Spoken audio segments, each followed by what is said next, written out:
ना भूलो उनको जिन्होंने देश के लिए है लहू बहाया, क्योंकि उनकी ही बदौलत स्वतंत्रता दिवस का यह दिन है आया। नमस्कार दोस्तों, मैं हूं आपके साथ ज्योतिका। 15 अगस्त 1947 को हमारा देश ब्रिटिश राज से आजाद हुआ था। इस यादगार दिन की सालगिरह को हमारा देश राष्ट्रीय पर्व स्वतंत्रता दिवस के तौर पर मनाते आ रहा है। हम भारतीय नागरिक के लिए स्वतंत्रता दिवस 15 अगस्त का दिन बेहद खास होता है, क्योंकि इसी दिन हमारे देश को अंग्रेजों की 200 सालों की गुलामी से मुक्ति मिली थी। तो आइए जानते हैं आखिर 15 अगस्त को ही क्यों मनाया जाता है स्वतंत्रता दिवस। ये बात है उस दौर की जब भारत में था क्रूर अंग्रेजों का तानाशाही शासन।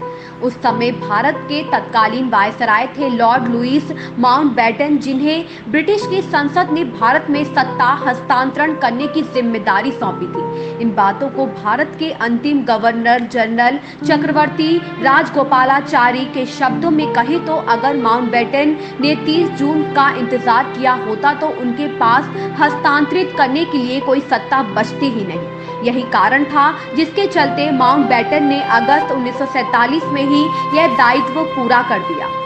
आखिर ऐसा क्यों कहा राजगोपालाचारी ने, क्या थी इसके पीछे की खास वजह, आइए जानते हैं। ब्रिटिश सरकार का भारत की आज़ादी को लेकर पूरा प्लान तैयार था। योजना के अनुरूप भारत को आज़ादी देने का समय निर्धारित हुआ जून 1948 को।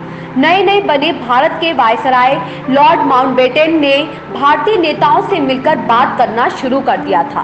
पेच तब फंसा जब जिन्ना ने अपने अलग देश बनाने की मांग करना शुरू कर दी, जिसे लेकर दोनों नेताओं नेहरू और जिन्ना के बीच रस्साकशी शुरू हो गई।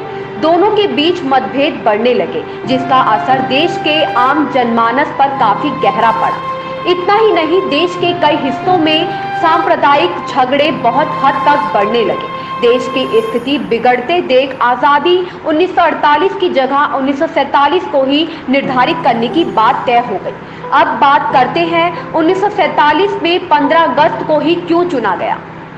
लॉर्ड माउंटबेटन की जिंदगी में 15 अगस्त का दिन बहुत खास था। खास होने की वजह थी 15 अगस्त 1945 के दिन द्वितीय विश्व युद्ध के दौरान ब्रिटिश के सामने जापानी आर्मी ने आत्मसमर्पण कर दिया था। उस समय ब्रिटिश की सेना में लॉर्ड माउंटबेटन अलाइड फोर्सेस में कमांडर थे, जिसका पूरा श्रेय माउंटबेटन को दिया गया था। बस यही कारण था जिसके चलते उन्होंने 15 अगस्त को अपनी जिंदगी का सबसे अच्छा दिन मान लिया और भारत की आज़ादी को इसी दिन में बदलकर इस दिन को और यादगार बना दिया। हमारे सभी दर्शकों को हमारी ओर से स्वतंत्रता दिवस की हार्दिक शुभकामनाएं एवं बधाई। जय हिंद, जय भारत।